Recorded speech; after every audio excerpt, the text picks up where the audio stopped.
Thank you. Hi, everyone.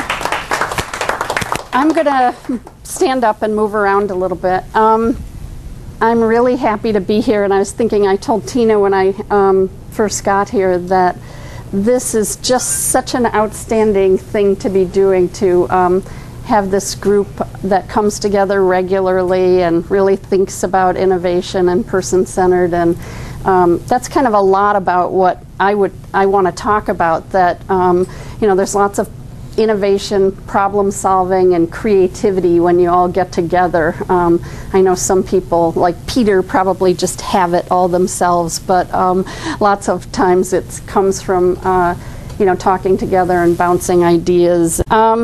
I think the title that Tina gave me is Innovation on a Budget, and that's really where I've pointed myself to talk.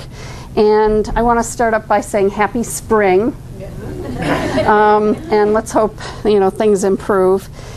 As Peter said, I'm Ann Hardeman. I'm the executive director of NYSACRA, an association that does lots of different things. Talking about innovation and person-centered is just one. We, of course, have been fixated on the budget and the New York Times articles and how we believe the voluntary side is different and has done better in that area. But there's just lots of challenges, and I know they can tend to kind of weigh you down. I feel that way. And we just have to really keep doing things like this. And Learning Institute on Individualized Supports. And it came from a Individualized Supports think tank, which met, and it had all sorts of stakeholders talking about what individualized supports are and how you have to fight the system to actually make them happen in New York, and how, you know, we have really been able to develop some good services in New York, but the individualized ones don't seem to happen as easily. You had to really push and fight, and so, you know, this think tank and NYSACRA was part of that. And then NYSACRA's board of directors in our strategic planning 5 years ago set out a goal to help our members build capacity in the individualized support area.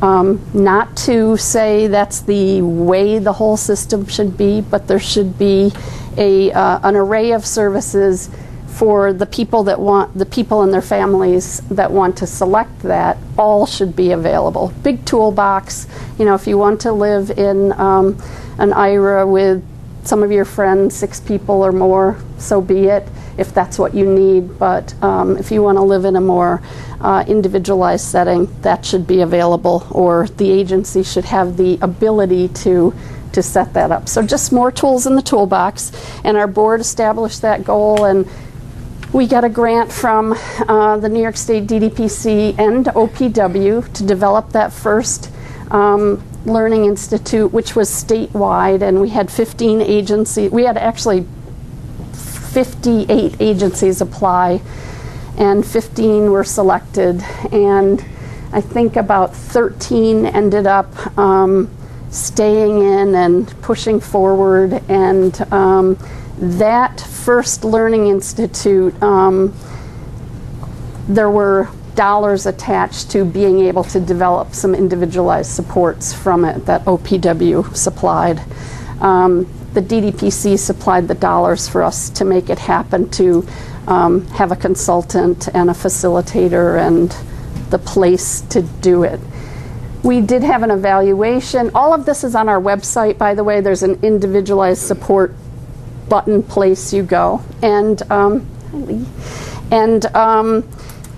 lots of materials about the exercises and the evaluation done at the end by John O'Brien, one of our consultants. And one of the things he said in the evaluation of the first was that it was too hard to get everybody statewide together. People would drive from Buffalo that day, and it was hard to think and really focus. So we decided the next time around, and we did get funds from the DDPC, but not from OPW that time, at least funds for the supports to build. But we wanted to go forward and see if there were dollars within the existing allocations that agencies might use. So the second time we went with the Hudson Valley area, 2 DDSOs, and to help the agencies think more together without so much distance. That time we especially invited DDSO people to be involved and some central office people, and that we accomplished somewhat. It was in a big change time for OPW, and so we had some engagement by people from the DDSO, which we felt, and John O'Brien felt, and made a recommendation about, that it's really important to be working together on ideas that you might want to go forward on. So now we are in our third Learning Institute venture here in Long Island and New York City. And Tina and Life's Work provided the space for the kickoff, and Jerry was there, which was fantastic. And we have even more, I believe, engaged the DDSO to learn together with us. And it sort of goes on for 8 or 9 months, lots of little learning experiences, visiting agencies that are doing it. And all of them are doing it differently, because innovation is all about the person and building around them what they want. So there's usually not anyone that's identical.